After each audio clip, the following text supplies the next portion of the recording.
Buenas tardes a todas y a todos que nos acompañan en este foro en el que hemos tenido desde la mañana, hemos escuchado, yo me siento privilegiada de escuchar a destacadas especialistas que nos han expuesto varias sentencias, tanto en el ámbito interamericano como en el nacional, que sobresalen por su importancia en el esfuerzo por hacer realidad lo que en el ámbito normativo es una obligación, impartir justicia bajo los parámetros de igualdad y no discriminación, lo cual implica incorporar en las prácticas jurisdiccionales, pero no solo, también en las de investigación, la perspectiva de género. Es un honor, pero también es un compromiso que se me haya asignado por parte del grupo de académicas que hemos tenido y que hemos dado el seguimiento al caso de Lesbi Berlín Rivero Osorio, exponer la sentencia contenida en la toca penal 57-2007, me voy a omitir el nuevo sistema penal no acusatorio, la cual se integró con motivo del recurso de apelación interpuesto por las víctimas indirectas Araceli Osorio Martínez y Lesbi Rivera Calderón, padres de Lesbi, en contra del auto de vinculación a proceso por el homicidio simple cometido por omisión dictado por el juez de control al imputado. Voy a omitir, por respeto al principio de presunción de inocencia, el nombre del imputado, también en respeto al debido proceso, y de ahora en adelante me voy a referir al imputado con las iniciales JL.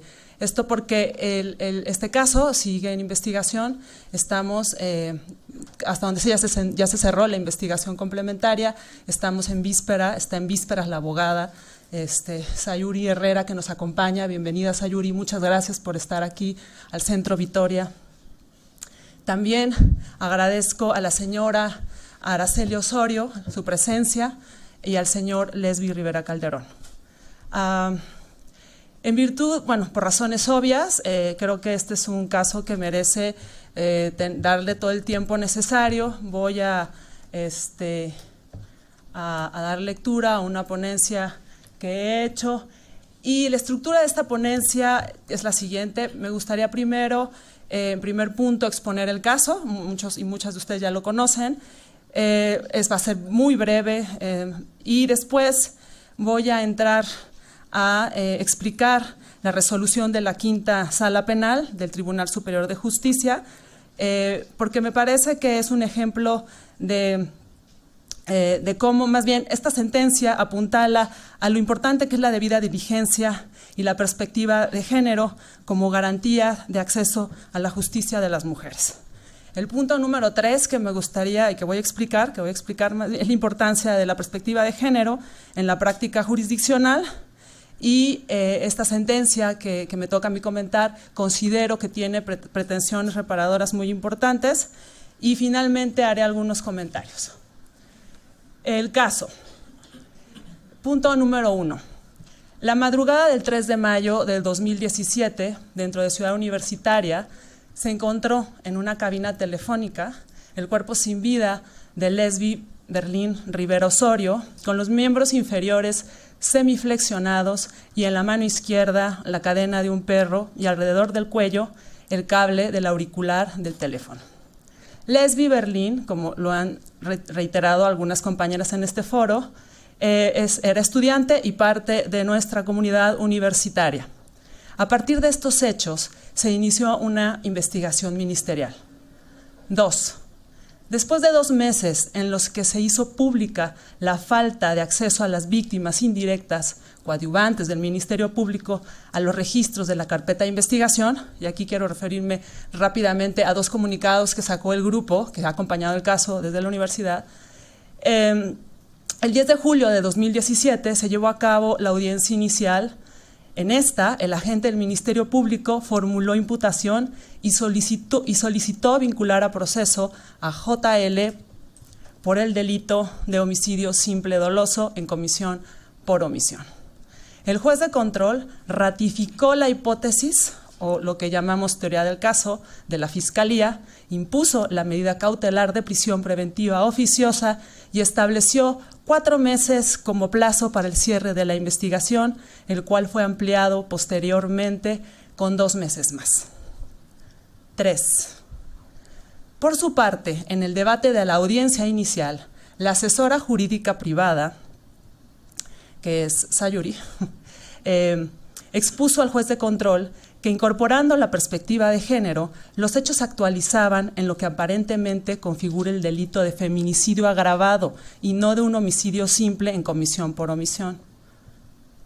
4. En virtud de lo anterior, el 13 de julio de 2017, las víctimas indirectas, Araceli y Lesbi, interpusieron recurso de apelación en contra del auto de vinculación a proceso dictado por el juez de control al imputado por el delito del homicidio simple, con el propósito de que dicho auto fuera modificado y se vinculara al imputado por el delito de feminicidio agravado. Como se advierte, la litis abierta por la apelación se deriva de que la calificación jurídica preliminar que hiciera el Ministerio Público, la cual fue admitida por el juez en el auto de vinculación a proceso, ya había sido objetada en la audiencia por parte de las víctimas indirectas y su asesora jurídica. La sentencia sobre la apelación es relevante en sí misma porque constituye un ejemplo de cómo se debe incorporar la perspectiva de género a la luz de la reforma constitucional de 2011, los estándares nacionales e internacionales de derechos humanos de las mujeres, la jurisprudencia obligatoria nacional, las leyes nacionales, la Ley General de Acceso a las Mujeres a una Vida Libre de Violencia, que hay que recordar que esta es supletoria del Código Nacional de Procedimientos Penales en cuanto al catálogo de derechos a las víctimas u ofendidos cuando se trata de delitos que implican violencia contra las mujeres. Los protocolos nacionales e internacionales sobre la investigación de muertes violentas de mujeres por razones de género y el protocolo de la Suprema Corte de Justicia de la Nación. Como vemos, esta sentencia la consideramos porque es el ejemplo. Ya hemos hablado desde un inicio de este foro de varias sentencias y me parece que es, digamos, cómo demuestra esta sentencia, cómo recaen los antecedentes jurídicos desde Campo Algodonero, Gutiérrez, que nos las expuso la doctora Idalia, no están en este foro, pero también las sentencias Valentina, Rosendo e Inés Fernández. El caso, por supuesto, de María Lima, que como bien decía la doctora, Rosa María, es de similitudes inmensas, ¿no? Y cómo decantan en esta sentencia de apelación. Si bien hemos hablado de sentencias que tienen repercusiones no solamente en concretas de los recurrentes, ¿no? Esta sentencia sí retoma todos esos estándares y los traduce en una sentencia de apelación que intenta reparar y rectificar el rumbo de la investigación. Es necesario que las y los juzgadores comprendan el derecho a la igualdad como un derecho relacional, el cual debe tomar en cuenta las diferentes posiciones subjetivas y sociales de las personas. De lo contrario, es posible que se generen impunidades, injusticias, discriminaciones y violaciones a derechos humanos. La sentencia demuestra de manera práctica la importancia de la utilización de los elementos metodológicos dictados por la primera sala para juzgar con perspectiva de género, en la tesis de jurisprudencia 22-2016, con el fin de que las mujeres puedan acceder a la justicia en condiciones de igualdad, tanto al momento de admitir o no un asunto, como en la emisión de una sentencia. También es importante apuntalar que el Tribunal de Alzada mandató en su sentencia una serie de lineamientos para que el juez de control ordenara al Ministerio Público llevar a cabo actos de investigación que éste había omitido y que dichos actos se realizaran con perspectiva de género. Finalmente, relacionado con lo anterior y con otros puntos, esta sentencia pone a debate varios temas, de los cuales, por motivo de tiempo, solo voy a mencionar algunos en la parte final de mi ponencia. Esta es la segunda parte, ¿no? La resolución de la Quinta Sala Penal del Tribunal Superior de Justicia, la debida diligencia y la perspectiva de género como garantía de acceso a la justicia de las mujeres. El Tribunal de Alzada expuso: 1. A la luz de la Reforma Constitucional de Derechos Humanos de 2011, el juez de control, al emitir su fallo, no cumplió con los deberes internacionales adquiridos por el Estado mexicano en materia de protección de derechos humanos, específicamente de las mujeres, contenidos en la Convención CEDAW y en la Belén do Pará, además de los criterios jurisprudenciales emanados por la Corte Interamericana de Derechos Humanos. 2. El juzgador, al no retomar todos los parámetros contenidos, se refiere al juez de control, en los instrumentos internacionales de protección de derechos humanos de las mujeres, no consideró como dato relevante la existencia de antecedentes de violencia que sufrió la víctima por parte de su agresor, no solo inmediatamente antes de su fallecimiento, sino en su relación sentimental, lo que llevó a la invisibilización de tales hechos y a no ver las posibles razones de género en este caso. 3. El juez de control no incorporó la perspectiva de género en su resolución, como tampoco observó la jurisprudencia nacional ni los lineamientos establecidos en diversos protocolos, tanto nacionales como internacionales, creados para investigar las muertes violentas de mujeres por razones de género. La quinta sala afirmó que la resolución del juez de control, al no apegarse a los estándares internacionales y nacionales en materia de derechos humanos de las mujeres, violentó gravemente el deber de debida diligencia para prevenir, investigar y sancionar la violencia contra las mujeres, así como el derecho a la verdad y al acceso efectivo de la justicia. La no incorporación de la perspectiva de género, dice la sentencia, constituye una vulneración al principio de debida diligencia, lo cual implica violencia institucional. Con el apoyo en convenios y tratados internacionales en materia de derechos humanos de la mujer, criterios obligatorios emanados de la Corte Interamericana y jurisprudencia nacional, la sentencia explica la importancia que tiene abordar el derecho a la igualdad, tomando en cuenta las diferencias individuales y sociales de cada persona, para que ese derecho en lo formal no se traduzca en desigualdades sustanciales.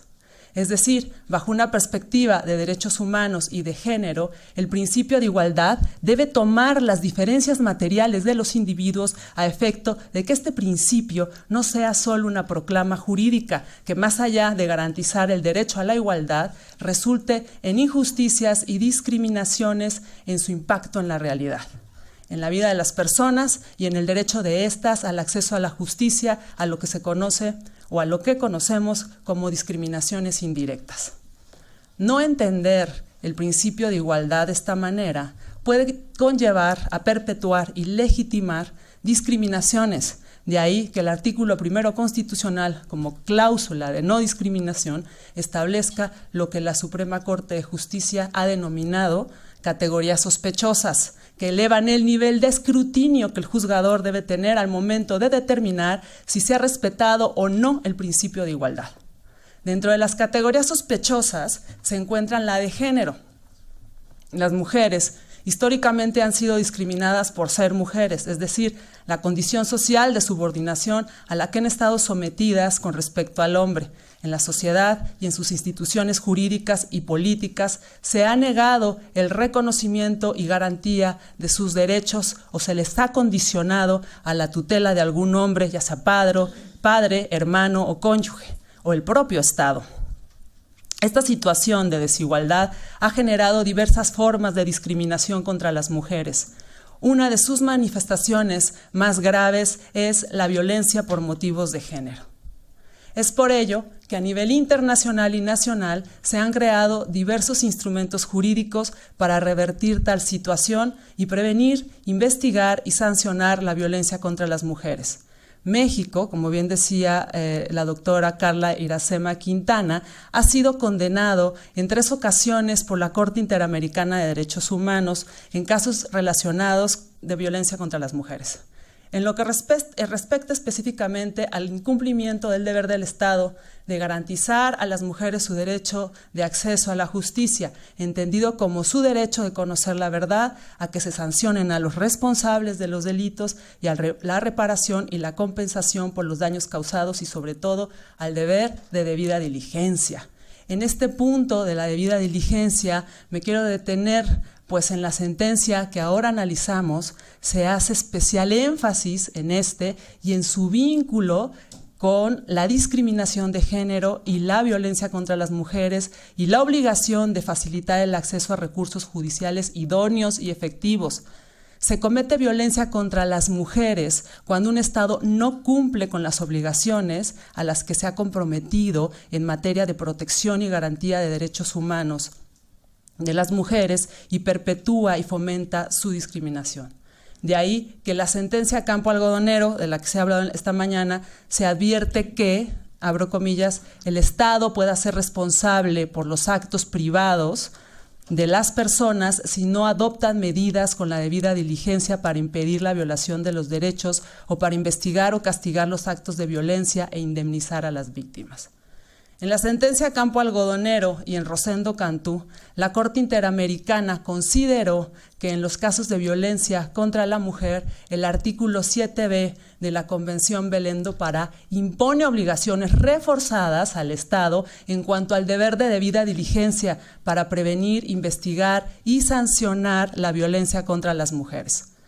Para los magistrados de la Quinta Sala Penal que resolvieron el recurso de apelación, el juez de control, al no incorporar la perspectiva de género en su resolución, no cumplió con el estándar internacional de la debida diligencia, pues ese juzgador, y abro comillas, invisibilizó los datos de violencia contra la víctima, lo cual constituyó una grave violación a su derecho a la igualdad y a vivir una vida libre de violencia.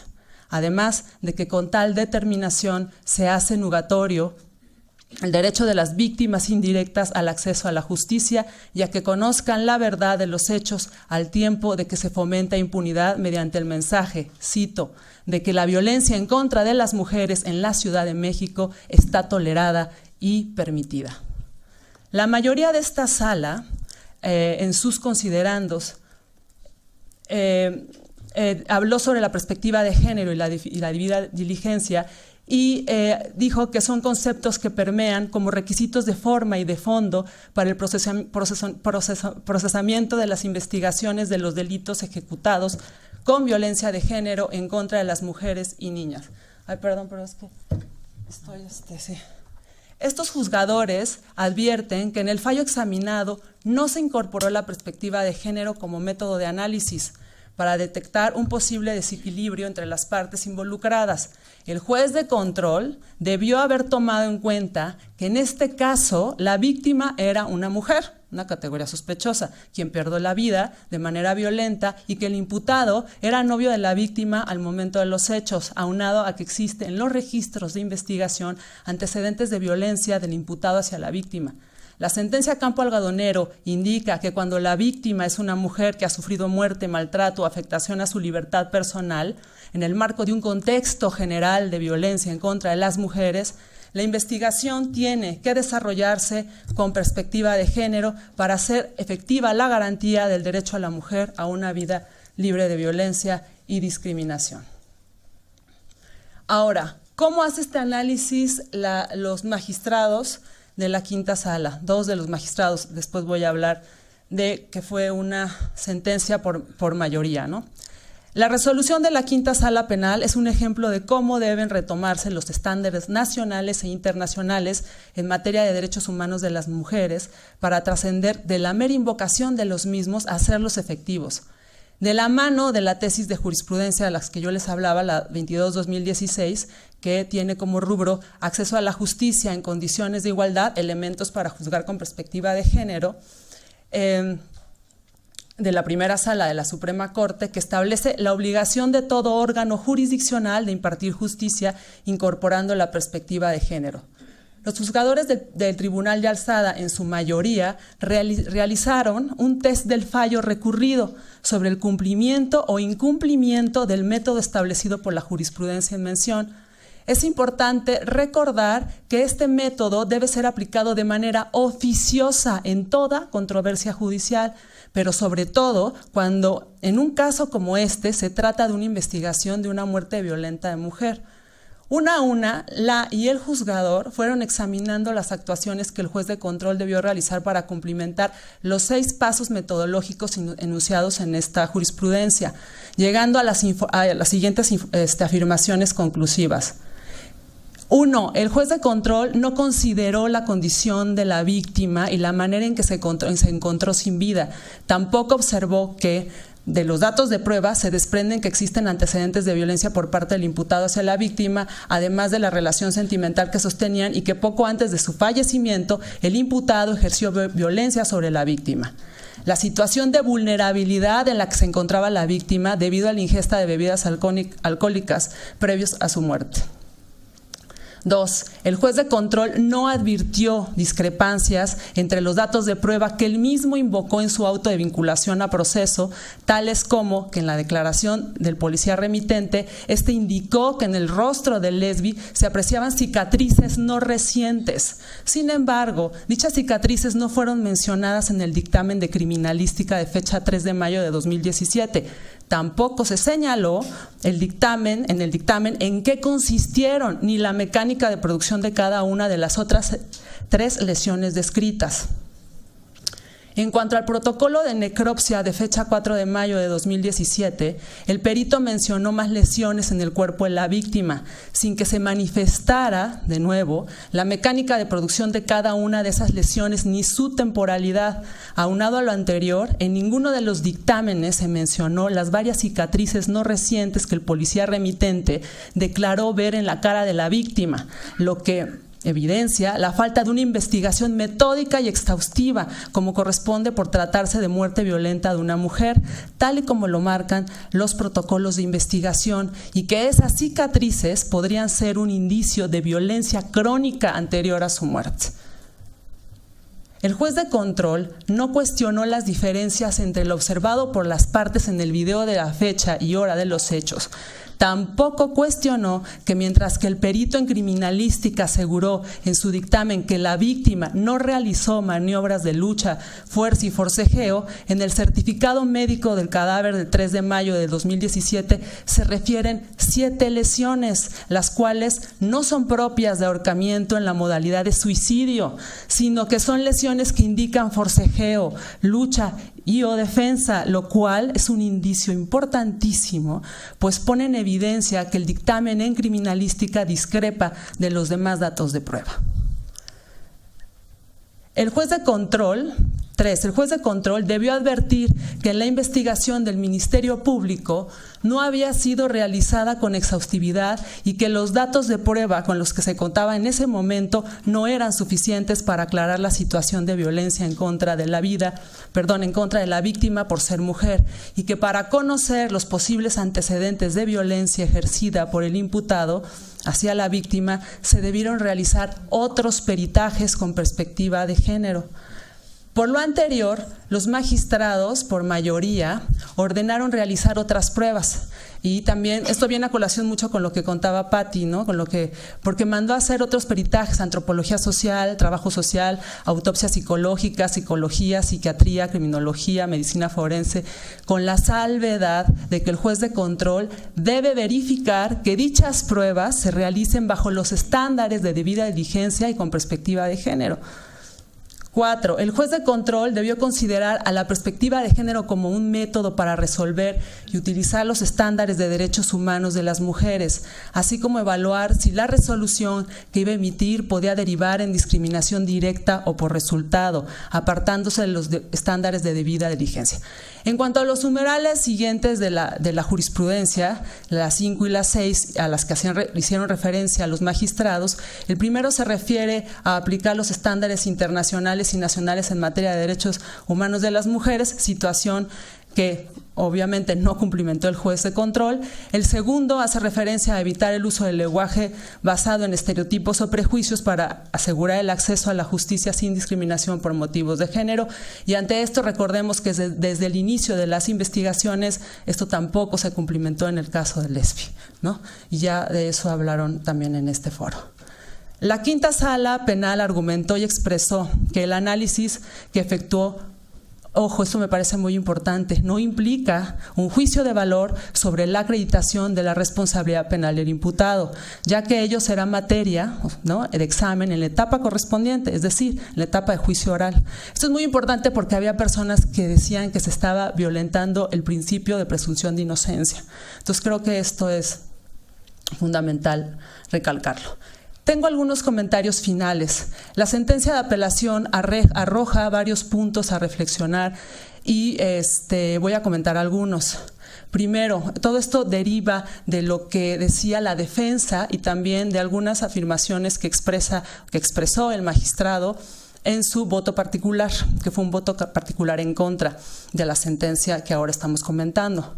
Primero, los alcances del control judicial, que así le llamo yo, no lo he escuchado, pero tal vez exista esta idea y no lo sabía, control judicial de la investigación en la etapa complementaria de la investigación. Para algunos, estos son limitados o no procedentes, como lo argumentó el magistrado que votó en contra tanto de la admisión como de la sentencia de apelación.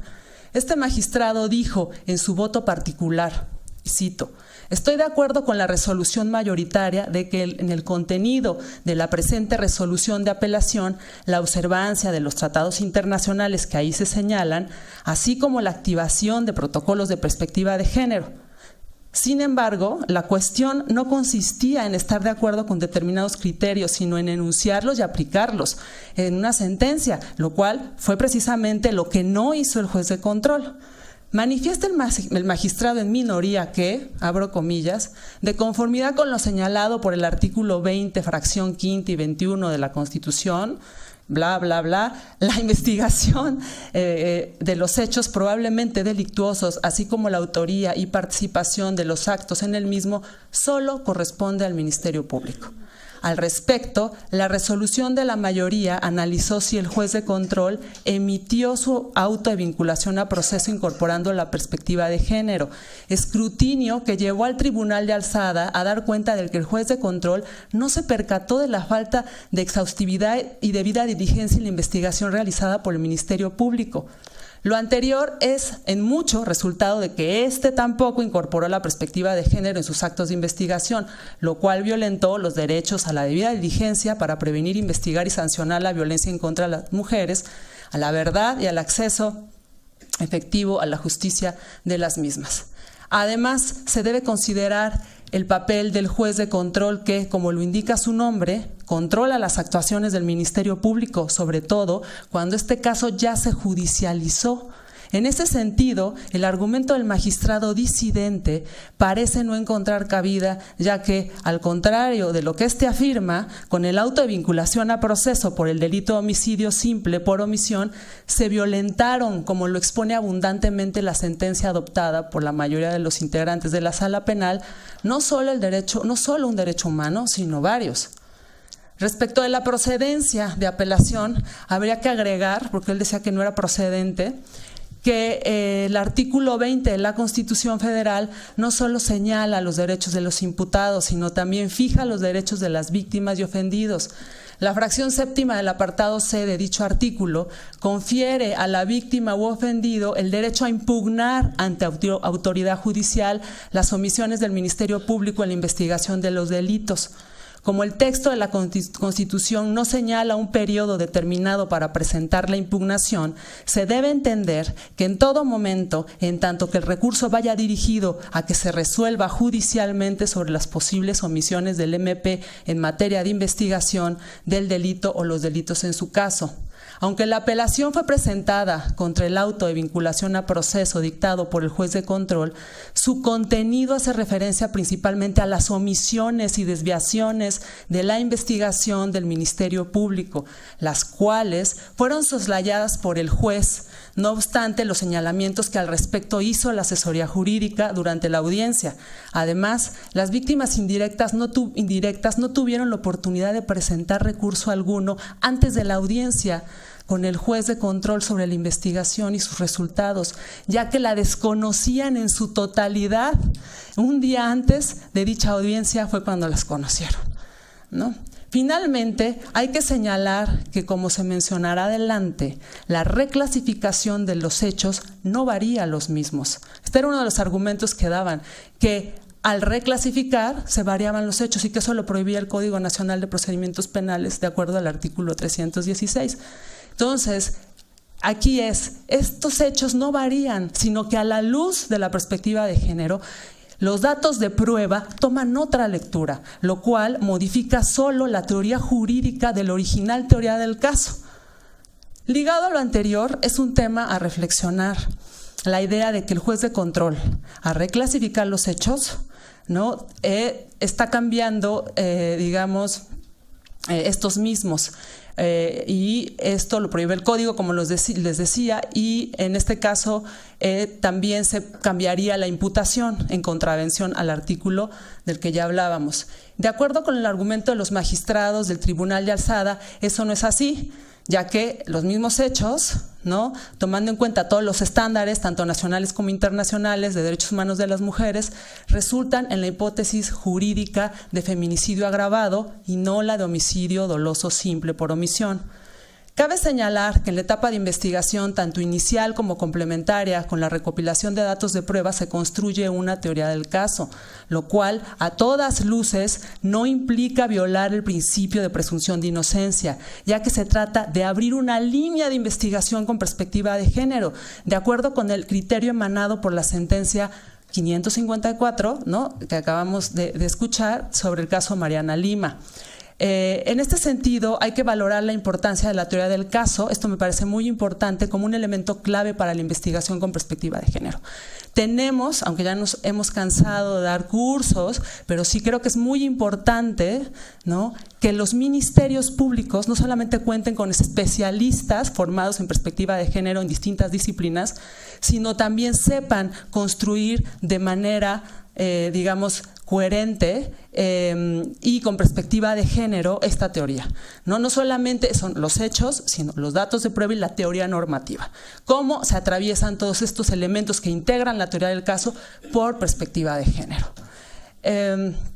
Se siguieron presentando dictámenes que solo mencionan convenciones y normativas de derechos humanos de las mujeres, dictámenes periciales, pero que en su desarrollo y contenido sustancial se elude otra vez la perspectiva de género.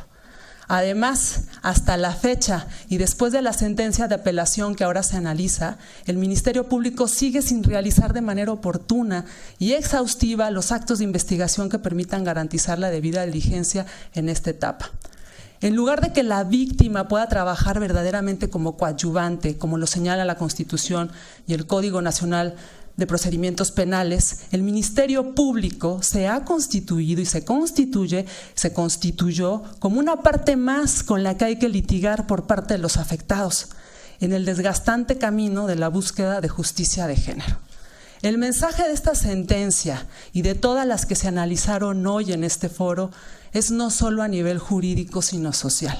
Es que tenemos que transformar desde todos los ámbitos nuestra manera de ver el mundo y mirarlo a través de la perspectiva de género si queremos un cambio de verdad trascendente y sustancial. Yo concluyo con esto, mi ponencia está centrada sobre todo a analizar la sentencia de apelación y celebro que se haya dado este foro, sobre todo con todo el antecedente de lo que se ha discutido, todos estos casos, y esta sentencia me parece, como alguien lo dijo para ya concluir, alguien había comentado sobre una hoja de ruta. Esta sentencia tomó como hoja de ruta todos los antecedentes que se vieron en este foro y la decanta, la termina utilizando la jurisprudencia nacional y palomita, como decía Carla. Tomó esa jurisprudencia, ¿qué hizo el juez de control? ¿Lo hizo? No, tachecito. ¿Lo hizo? No, tachecito. Y así fue tachando toda la jurisprudencia para llegar a su resolución. Yo les agradezco la paciencia por haberse quedado en este foro hasta las 2 de la tarde, haber estado 4 horas. ¿Ya mero? Bueno, muchas gracias. Es que valía la pena, esta sentencia valía la pena abordarla de manera meticulosa. Muchas gracias y le cedo la palabra a mi compañera Lourdes Enríquez.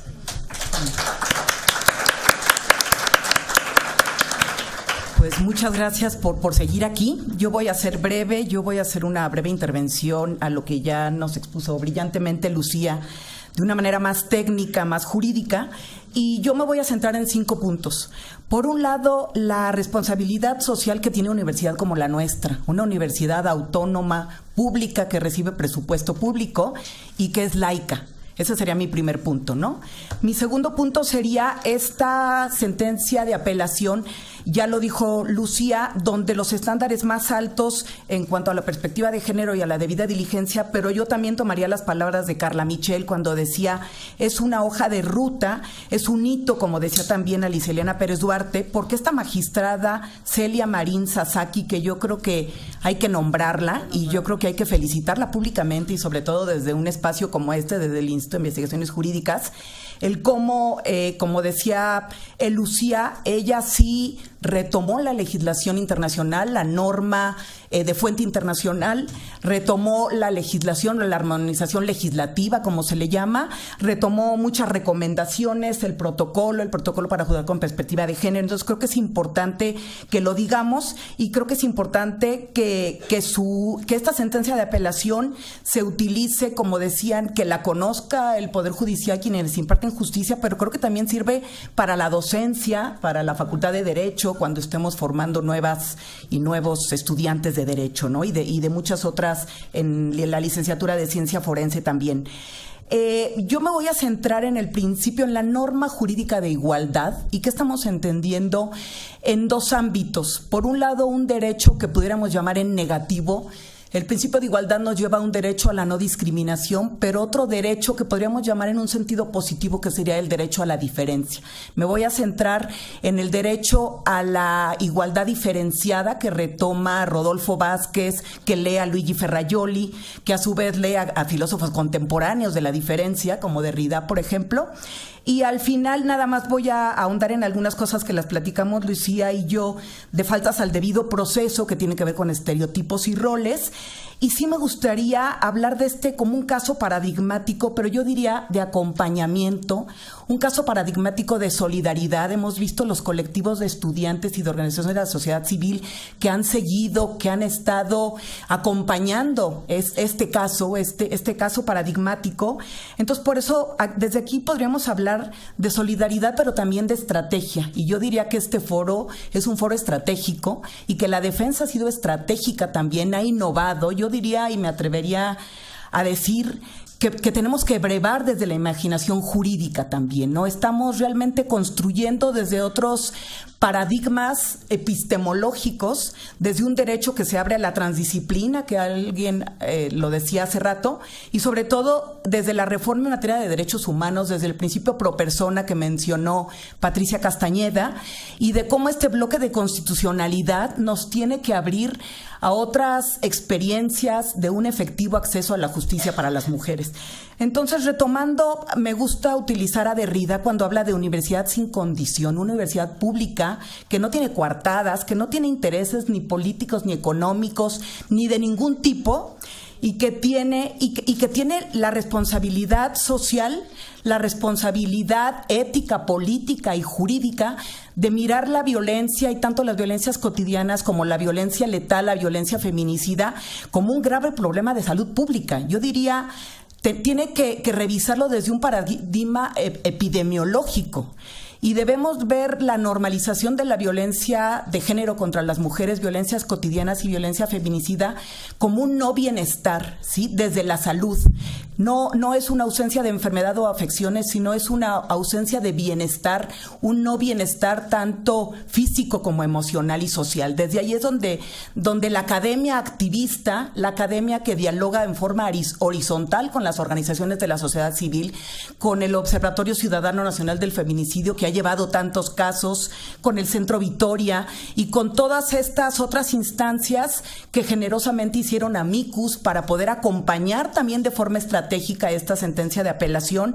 Estoy hablando de IDEAS, Organización de Litigio Estratégico en Derechos Humanos, estoy hablando de la organización del Closet de Sor Juana, que hizo otro amicus, nuestro grupo hizo otro amicus que, bueno, recayó la parte técnica en Lucía Núñez, pero fue un amicus que también tomó en cuenta la magistrada Celia Marín Sasaki. Otra de las organizaciones que hizo un amicus fue el Closet de Sor Juana, IDEAS y Jazz, Unidas por lo Justo, creo que se llama, que todas estas organizaciones de forma interdisciplinaria argumentaron desde una perspectiva de género para poder coadyuvar desde la academia y desde el activismo en esta sentencia de apelación.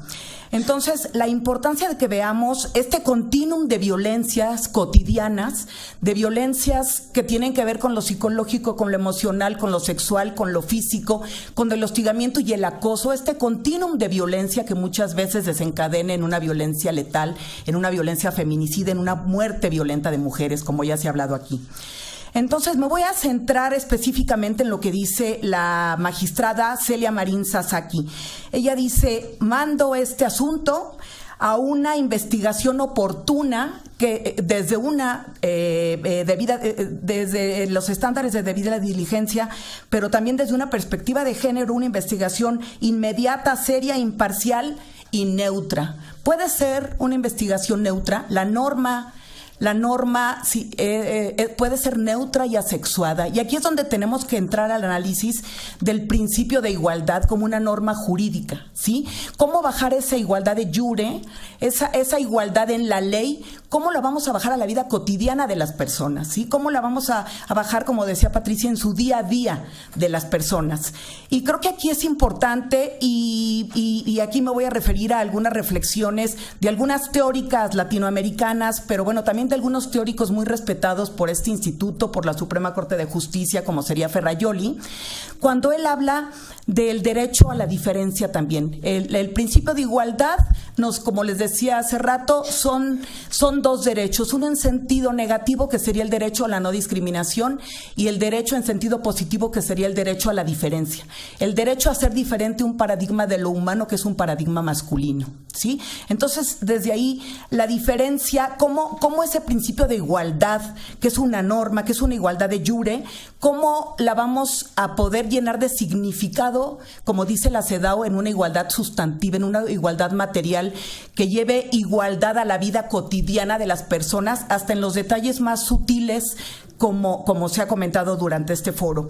Entonces, tenemos que ver que si la igualdad es una norma jurídica, las diferencias y las desigualdades son hechos de la vida real, hechos de la existencia misma de lo humano o de las prácticas de la experiencia de lo humano, ¿sí? Entonces Ferrajoli lo divide y Ferrajoli dice: las diferencias son la diversidad y pluralidad de nuestras identidades personales, es decir, son nuestras marcas identitarias que nos individualizan, ya sean naturales o culturales, nos individualizan, ¿sí? Aquí tampoco quiero entrar al marco liberal de derechos que nos individualiza, donde entra el mercado, etcétera, ¿no? Aquí quisiera yo verlo más hacia lo colectivo, pero bueno, queramos que no estamos atravesados por discursos y por marcas identitarias, que son las que tiene que proteger el discurso de los derechos humanos, los derechos fundamentales, pero sobre todo la igualdad de jure. Ahora, si las diferencias son hechos de la vida real, las desigualdades también son hechos, ¿sí? Mientras que la igualdad es una norma jurídica. Entonces, las desigualdades son las diversas condiciones materiales, económicas y de oportunidades sociales, pero sobre todo son las disparidades entre sujetos. Y aquí lo que creo que es importante para que vayamos entendiendo el fondo de esta perspectiva de género, que yo diría tenemos que hacer una crítica desde las teorías críticas, desde la teoría crítica de género, desde las teorías críticas feministas que han ido de la mano con esa evolución del pensamiento, de las ideas. Son disparidades de derechos no nada más patrimoniales, sino de posiciones de poder y sujeción, ¿sí? ¿En qué manera tenemos que mirar esas relaciones desiguales de poder, donde el poder es una fuerza, pero no una fuerza afirmativa de vida, sino una fuerza de dominación, una fuerza de subordinación? Es decir, ¿cómo vamos a verlo como un dispositivo que tenemos que desmontar, ¿sí? Un dispositivo que atraviesa como una tecnología? Aquí estaríamos hablando desde la filosofía de Foucault, de Teresa de Lauretis, que habla de tecnología de género, pero es un dispositivo que genera sobre las diferencias y la pluralidad que ya vimos que son hechos de la vida. Las diferencias y la pluralidad de los individuos, una oposición jerárquica, ¿sí? Un binarismo de género que es jerárquico, que es excluyente, que produce cosas, que produce discriminación, exclusión, segregación dentro de un marco heteronormado también. Y esa oposición jerárquica y relaciones de dominación complejas están apoyadas, y por eso es tan difícil desmontarlo, por discursos que naturalizan. ¿Y por qué naturalizan y normalizan? Porque tienen reglas hablando desde el lenguaje, y por eso están todo el tiempo normalizando y naturalizando una desigualdad estructural, que ya se habló aquí de sistemas, de estructura, tanto Leticia Cano como la doctora, como Gloria, como todas hemos hablado de esa estructura, de esos sistemas, una discriminación organizada y organizada desde los aparatos ideológicos de Estado, como diría el Tusser, desde la familia, la escuela, la comunidad, la iglesia, etcétera, y cómo normalizan ese maltrato, como ya lo vimos con Belén do Pará, cómo nos hace la distinción de tipos y modalidades. Entonces, bueno, ya para terminar, las faltas al debido proceso de las que se habló tienen que ver con que si el principio de igualdad es una norma, ¿cómo lo vamos a utilizar para que no sea suficiente solo enunciarlo, sino que hay que actuarlo? Aquí sería con la invitación que nos hace Lucía, de que tenemos que hacer profundas transformaciones socioculturales a través del discurso jurídico, ¿sí? El discurso que nos ayuda, por un lado, con fuerza de ley, pero por otro lado nos ayuda a romper, a ser transgresoras de ese discurso jurídico androcentrado, podríamos añadir. Entonces, esta igualdad no nada más se puede observar, no nada más hay que observarla, sino que ya tiene nuestro país la obligación constitucional de que sea exigible, de que haya garantías sexuadas, como diría Ferrayoli también, garantías que tienen que ver con esa diferencia, ¿sí? con ese derecho a la diferencia, a ser diferente del paradigma masculino, que es un paradigma de lo humano.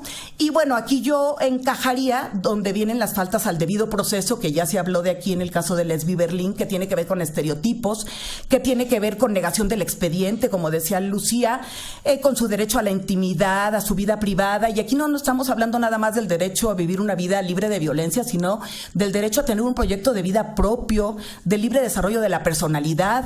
Estamos hablando del derecho a la vida digna, a la integridad y también a la autonomía sexual y reproductiva. Yo creo que tenemos que unir todos los temas para poderlos conjuntar cuando estamos hablando de faltas al debido proceso. Ya no digamos la coadyuvancia de las víctimas, no se les dio esa oportunidad. Y bueno, en palabras de Araceli, cuando hablábamos de dignidad y de memoria, tenemos que redignificar esa memoria que fue mancillada por la autoridad. Y creo que socialmente no podemos ser cómplices de todo eso, y mucho menos desde esta casa de estudios, una universidad autónoma, pública y laica sobre todo, ¿no? No nos pueden atravesar esos discursos religiosos y morales de lo que es ser mujer, de lo que es lo femenino.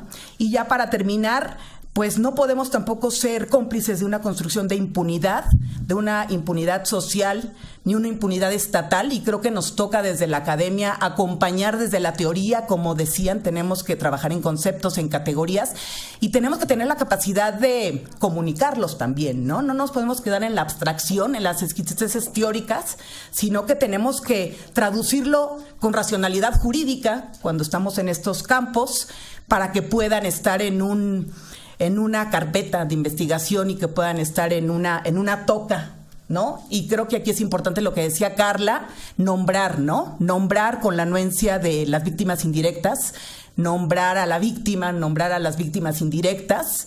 Y bueno, pues hasta aquí les agradezco mucho que se hayan quedado, y ahora vamos a abrir un espacio para comentarios, para preguntas.